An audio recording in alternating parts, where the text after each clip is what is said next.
my name's Nefra, and I am a fashion designer. I always loved clothes. I always loved dressing up.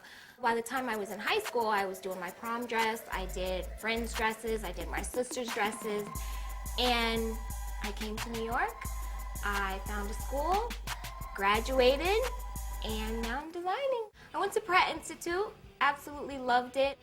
Once I graduated, I actually was exhausted. I had a senior show. I was being hounded by this woman to come work for her. And I went and interviewed, and I started working the next day. And that was it. From then on, I've been just full speed ahead. Things that anybody who wants to be a designer needs to be always aware and always conscious of would be, one, who your customer is. Your customer drives your market. You need to know where your customer shops, where your customer eats, because everybody has a different trend and a different mentality that's going to drive what they want to wear. Two would be, you need to understand how the ins and outs of the actual industry works, in terms of you have a buyer, you have a merchandiser, you have someone who works in sales. You kind of need to negotiate and do like an intricate dance to keep all of those people happy. In the end, you have to take what your buyer, your merchandiser, and your salesperson is telling you, create a line, create a collection that matches with your customer, and send that out to your factory. Make sure that your factory understands to execute different things correctly. Starting out, you'll probably make around $35,000 a year. That's if you go to school, if you graduate. It's also going to depend on what you bring to the table. Are you creative? Are you innovative? Depending, after your first job, you'll probably graduate to a job making about $50,000, $50,000 to $60,000. You can stay at that position for a long time. From there on, you can definitely make $70,000. And if you own your own small company, you may struggle for a while. It's not easy to start out. Generally, after your first 5 years is when you can find out if you're gonna last or not. The capabilities are endless.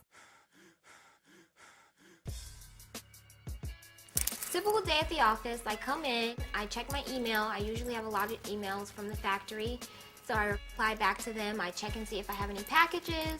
Do I have any samples? A sample is something that comes from the factory after I've told them make a shirt, they send me a shirt. The shirt they send me is called a sample. I usually look to see if there's anything that the buyers have sent me or that the sales have asked me to do. Those are usually top priority. I usually have a little bit of free time to do some designing, just inspiration off the top of my head, what I feel is hot, what I feel is trendy. I also kind of check out a few websites. I look at WWD, which is Women's Wear Daily. It's a national publication, goes out to all the fashion designers. Some days I do get to go out shopping.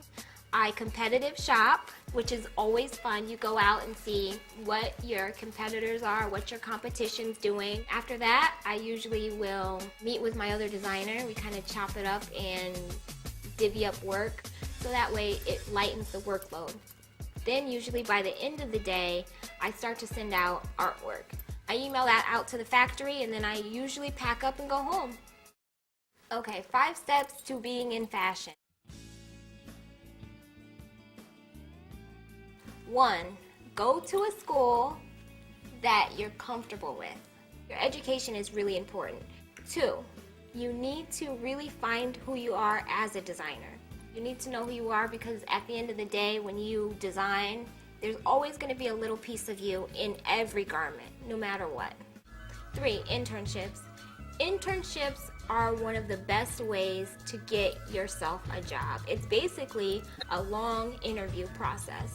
4, while you're doing an internship, you need to create a strong portfolio. So everything that you do, document. And 5, know the history of fashion, know the ins, know the outs. My name is Nefra. I'm a fashion designer, and you are watching the virtual classroom.